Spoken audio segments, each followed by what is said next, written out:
যখন মাদ্রাসার ভিত্তি দেওয়া হয় এইরকম চেহারা তখন ছিল না। কোরআন হাদিসের শিক্ষার প্রেরণায়, দ্বীন-এ ইসলামের শিক্ষার প্রেরণায়, সমাজ গড়ার প্রেরণায় এই সমস্ত মাদ্রাসা প্রতিষ্ঠিত করা হয়ে থাকে। আমার আব্বা সুফি আবু তালেব চৌধুরী রহমতুল্লাহ আলাইহি, আমার ধারণা প্রায় 65-70 বছর আগে এখানে এসেছিলেন।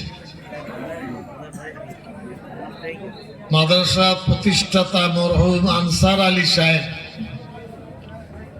বুজুর্গানে দ্বীন, আল্লাহওয়ালা ব্যক্তি, জমিয়ত উলামা হিন্দ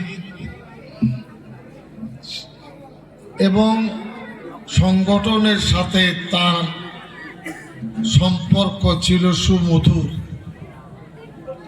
সেইভাবে তিনি তার ছেলেদেরকে আলিম, হাফিজ, দিনদারির পথে এগিয়ে দিয়েছেন। আমি আপনাদের সামনে পবিত্র কোরআনে কারীমের একটি আয়াত তেলাওয়াত করেছি। পরম করুণাময় আল্লাহ তাবারক ওয়া তাআলা বলেন, ওয়ামা খালাকতুল জিন্না ওয়াল ইনসা ইল্লা লিয়াবুদুন। মানুষ এবং জিন এই দুটো সৃষ্টি, মানুষে যেমন সৃষ্টি, জিনও তেমনি সৃষ্টি। এই সমাজ দুটিকে আমি সৃষ্টি করেছি আমার লক্ষ্য এবং উদ্দেশ্য আমার ইবাদত, বান্দিগি, উপাসনা, আরাধনা।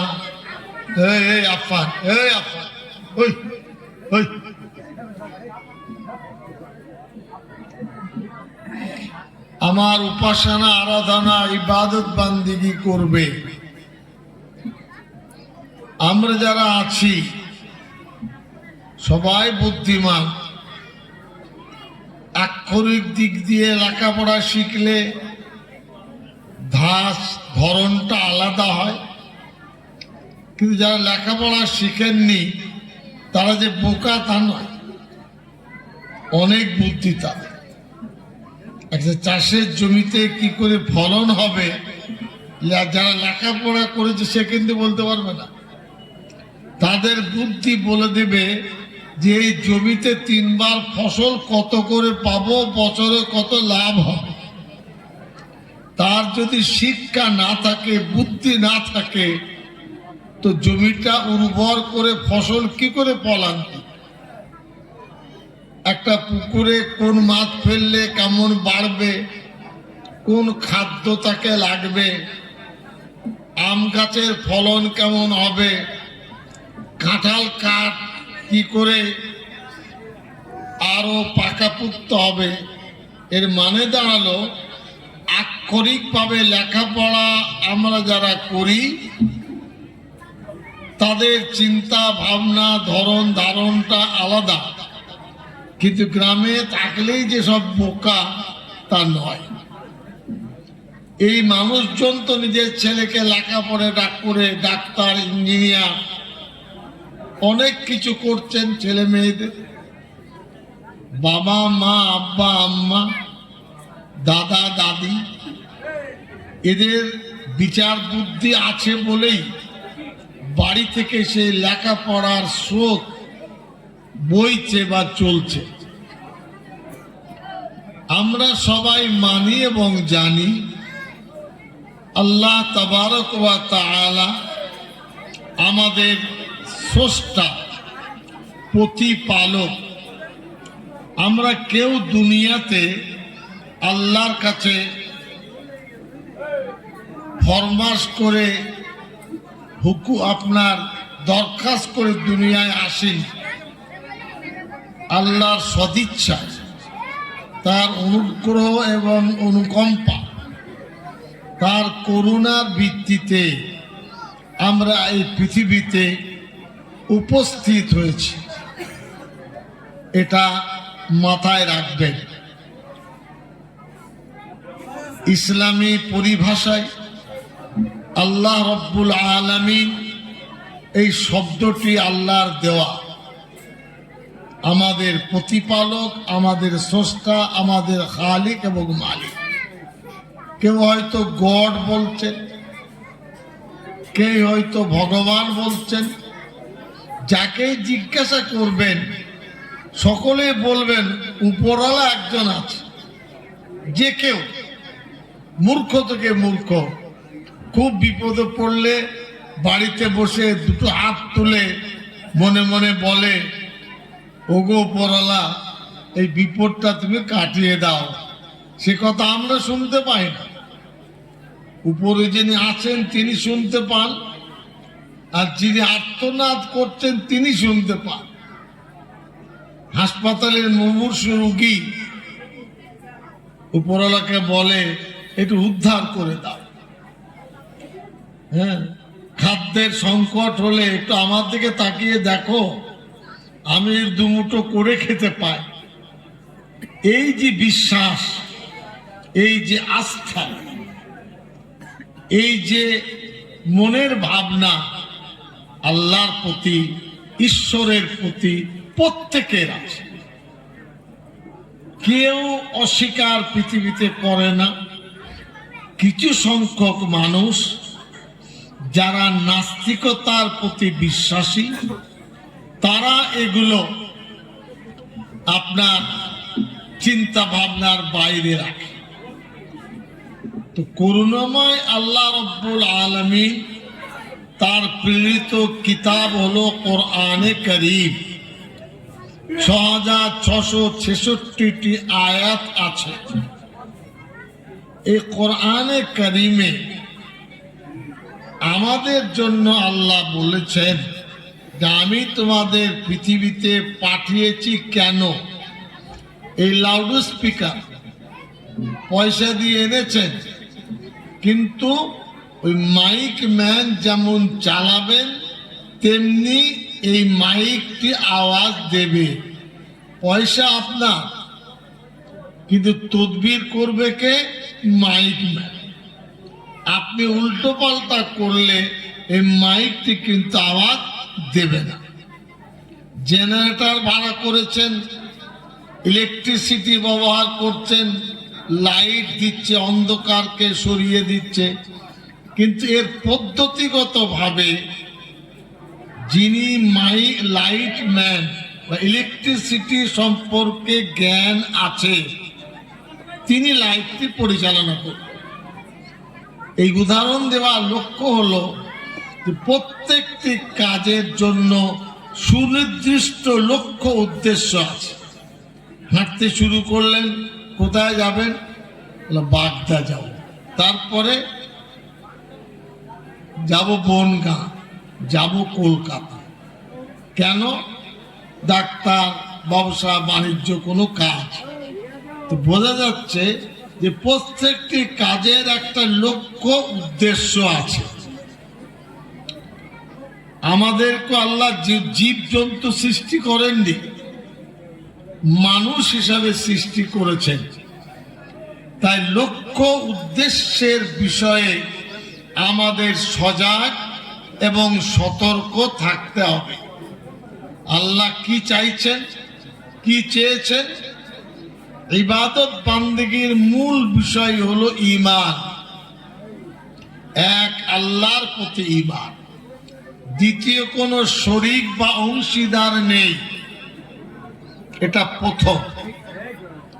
নাজাত, শাফাত, কবরের আযাব থেকে মুক্তি, জাহান্নামের আগুন থেকে নাজাত, আর জান্নাত যাবার যে রাস্তা সেটা নির্ভর করছে ওয়াহদানিয়াত, একত্ববাদের প্রতি। এই একত্ববাদ হলো সব থেকে বড় ইবাদতের পুঁজি। চাবিকাঠি।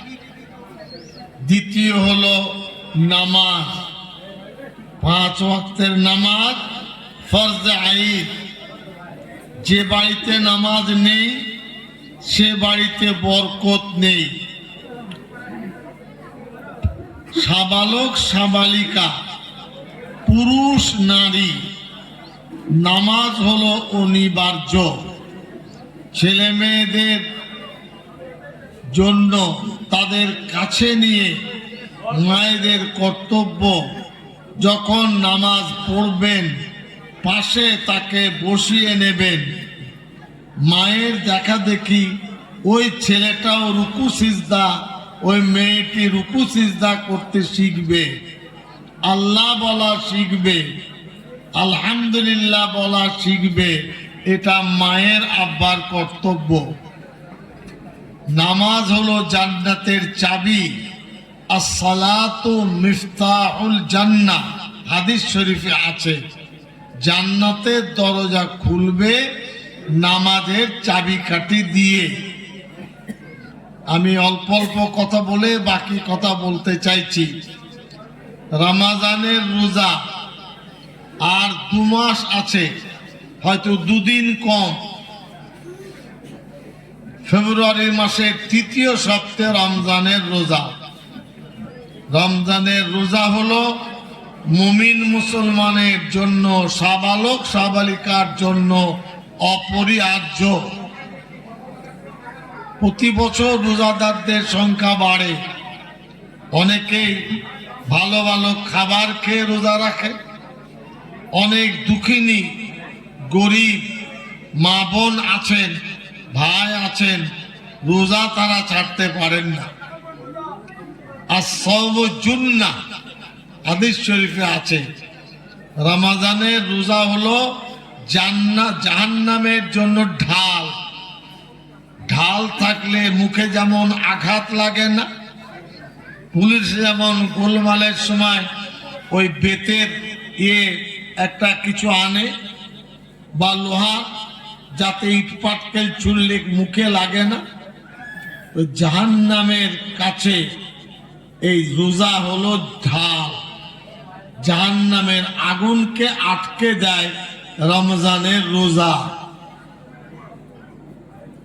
এতে কোনো গাফিলতি নেই, রোজা রাখতে হবে। হজ করা এটাও ইসলামের মৌলিক বিষয়।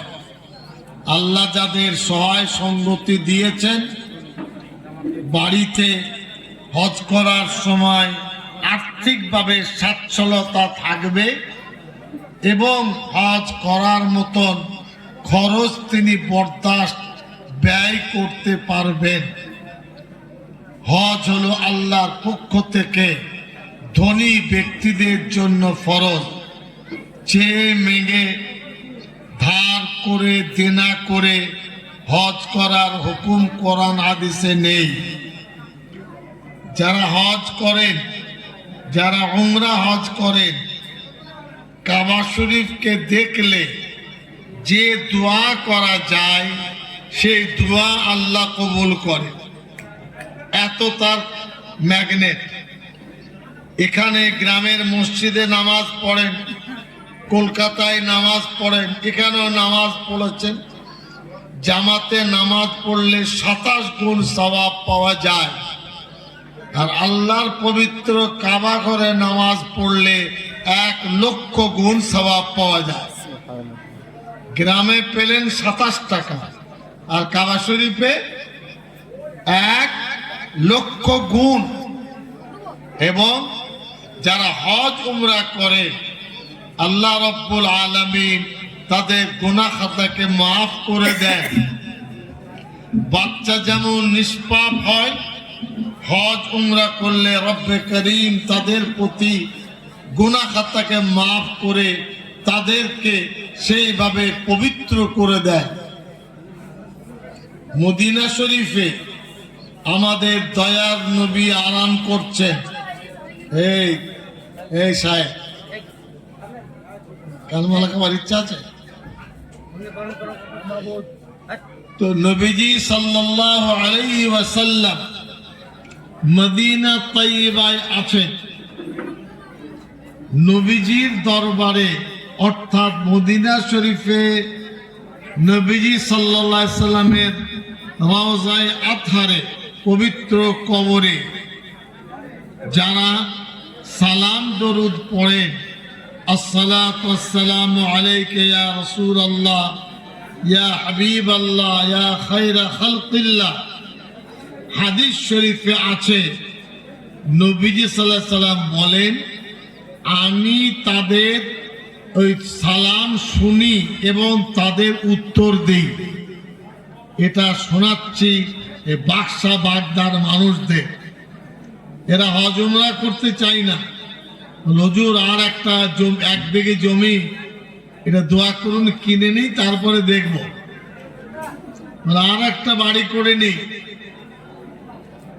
মনে রাখবেন, দয়ার নবী যদি সুপারিশ করেন, কিয়ামতের দিনে তার নাজাতের আশা 100%। বুঝতে পারলেন না? পারলেন না? এই কারণে যে দরুদ শরীফ আমরা আজকে বাক্সা মাদ্রাসায় পড়ছি, আপনার বাড়িতে গ্রামে মসজিদে পড়ছেন, সেই দরুদ শরীফ দয়ার নবীর কাছে পড়লে তার সওয়াব এবং গুণগত মান অনেকভাবে বৃদ্ধি পাবে। বুঝতে পারলেন?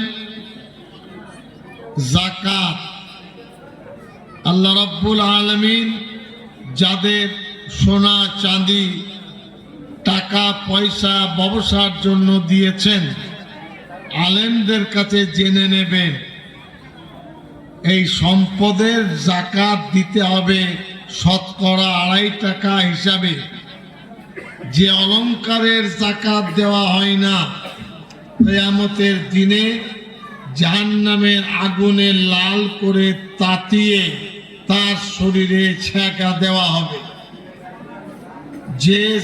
যে সম্পদের যাকাত দেওয়া হয় সেই সম্পদ পবিত্র হয়, বরকতময় হয়।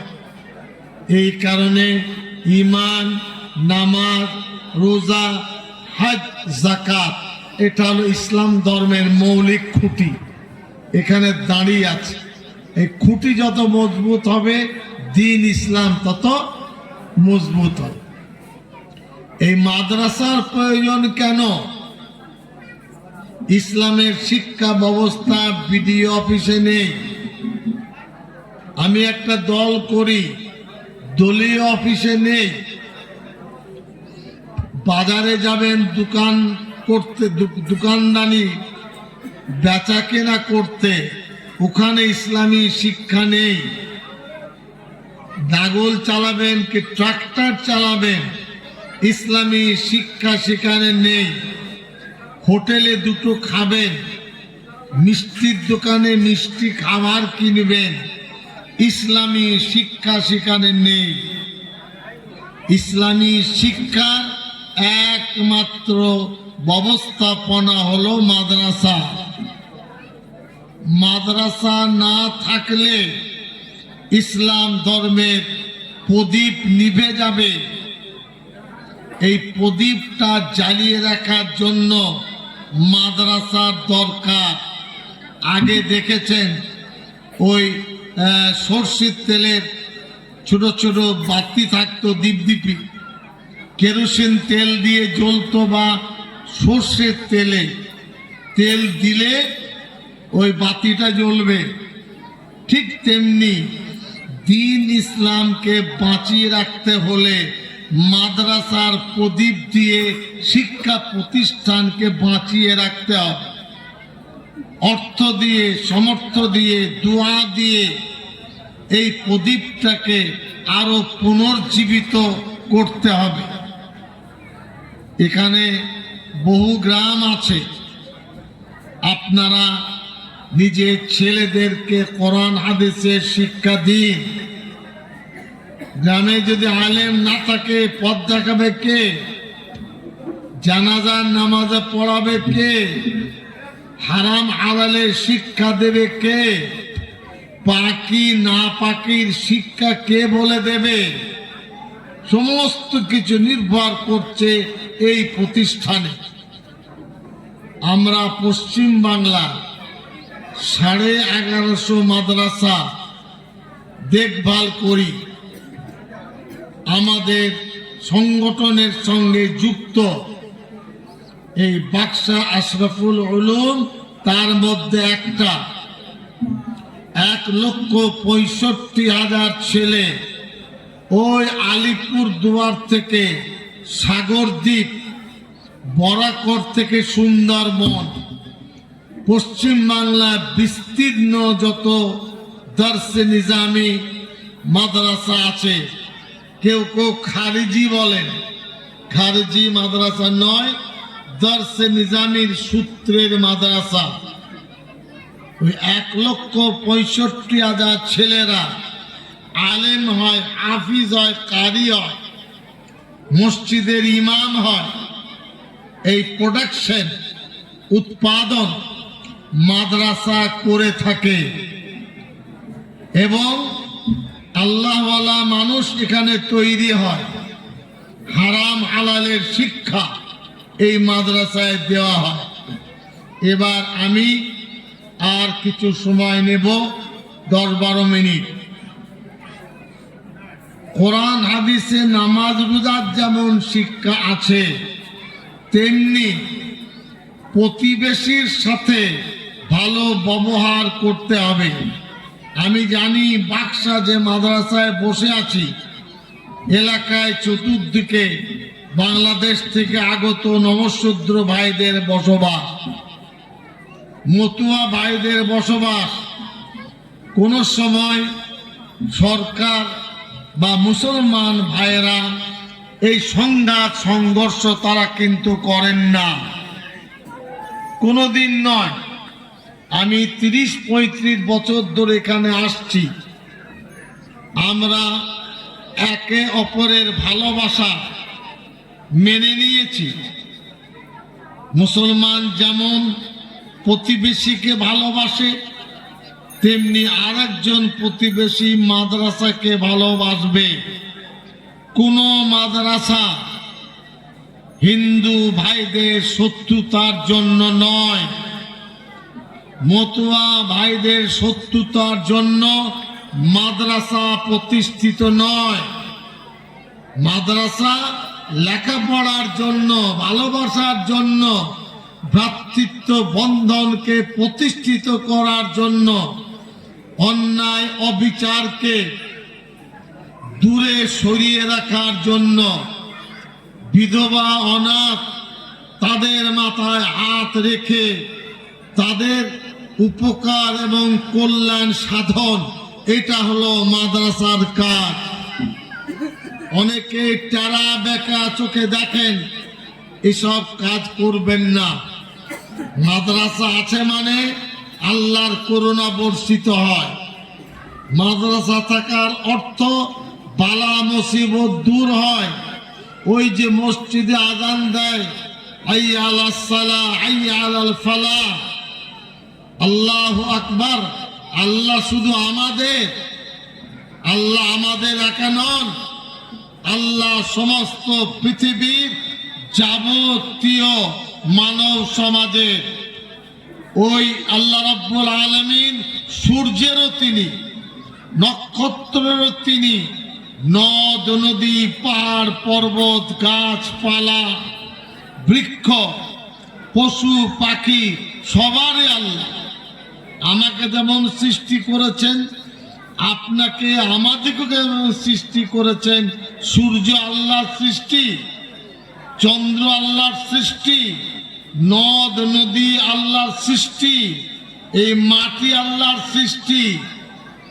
এই মাটি না থাকলে খাদ্য উৎপাদিত হবে না, গাছ না থাকলে ফল মূল আমরা পাব না। এই কারণে মাদ্রাসার শিক্ষা হলো কল্যাণের শিক্ষা। আমি আপনাদের সামনে দয়ার হাবিব সাল্লাল্লাহু আলাইহি ওয়াসাল্লাম, আপনারা বললেন সাল্লাল্লাহু আলাইহি ওয়াসাল্লাম, তিনি বলেছেন ইসলাম ধর্মটা কি, দিন কি, আরবি শব্দ দিন, দিন মানে দিবারাত্রি নয়, দিনটা কি? নবীজি বলেছেন আন-নাসিহা, ধর্মের পরিচয় কি? উপদেশ। ইসলাম ধর্মের মধ্যে অকল্যাণের কোনো কথা নেই, কোনো ধরনের দুর্নীতি নেই, কোনো ধরনের নৈরাজ্য নেই। ইসলাম ধর্মের মধ্যে ভিন্ন ধর্মের মানুষের সাথে হানাহানি নেই। ইসলাম ধর্মের মধ্যে মাতৃজাতির প্রতি অসম্মান নেই। ইসলাম ধর্মের প্রতি বয়স্ক মানুষের অসম্মান নেই। ইসলাম ধর্মের মধ্যে লুটতারাজ নেই, ডাকাতি রাহাজানি নেই, খুন খারাপি নেই। এ সমস্ত শিক্ষা মাদ্রাসায় দেওয়া হয়। বাগদা থানা হয়তো 50 বছরের কি 60 বছরের, বাগদা থানায় যাবেন, দেখবেন বড় বাবুর ঘরে ক্রিমিনাল লিস্ট আছে, দাগি আসামিদের তালিকা। বাক্সা বাগদা এলাকার সব গ্রামে কারা 2 নম্বর ধান্দা করে, কে মারামারি করে, কে ডাকাতি করে, কে চুরি করে, সব পাবেন। ওই বড় বাবুর ঘরে গিয়ে দেখবেন মাদ্রাসার আলেমদের ওই দাগির খাতায় নাম নেই। দেখে নেবেন কালকে। কেন নেই? এই শিক্ষার কারণে নেই। এই শিক্ষা, আল্লাহর ভয়, ভালোবাসা তাকে টেনে ধরে। এ কাজটা তোমার নয়, তুমি এর কাজটা করবে না। এই কারণে মাদ্রাসা শিক্ষার গুরুত্ব অনেক বেশি। আমি মন্ত্রী 9.5 বছর হলো, ক্যাবিনেট 5 বছর, স্টেট মিনিস্টার ছিলাম 5 বছর। এই মাদ্রাসা শিক্ষা থেকেই পৃথিবীর অন্যতম বিশ্ববিদ্যালয় দারুল উলুম দেওবন্দ গেছে। 5টি ভাষা আমাদের পড়তে হয়েছে। 14-15 হাজার বইয়ের পাতা আমাদেরকে উল্টাতে হয়েছে। মন্ত্রিসভা পরিচালনা করা, আমার মন্ত্রীর দায়িত্ব পালন করা আমার পক্ষে কোনো সমস্যা তৈরি হয় না। আমি যে দপ্তরের যে দায়িত্বের যথারীতি আমি পালন করি। আমাদের মুখে বিষ নেই, কেউ বলতে পারবে না সাম্প্রদায়িকতার বিষ আমরা কোনো সময় উগড়েছি। কোন সময় কলকাতায় লাখ লাখ মানুষের সমাবেশে কোন ধরনের নিন্দামূলক ঘৃণার কথা আমরা বলেছি, মারামারির কথা বলেছি? আমরা বলিনি।